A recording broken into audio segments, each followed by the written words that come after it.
Welcome to the Tech Egg. Don't get scrambled. Enjoy the video. You'll begin by confirming prerequisites: an active Gmail address, Instagram updated, and access to your phone for two-factor prompts.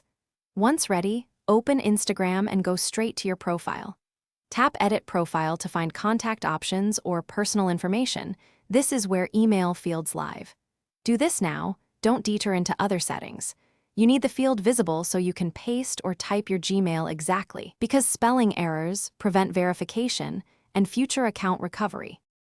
Now add your Gmail address in the designated email field under personal information. You'll type or paste the address.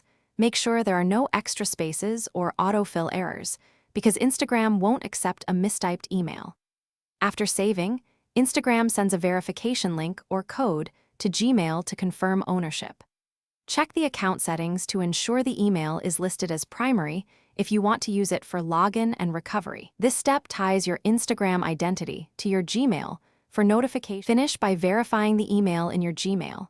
Open the message from Instagram and click the verification link or copy the code back into the app.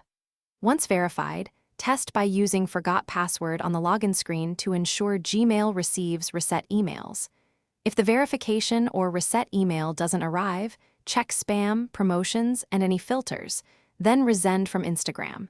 If that fails, clear app cache or try Instagram on a web browser. Those fixes solve most delivery or syncing problems quickly. Thanks for watching. Consider subscribing if I helped unscramble your problems.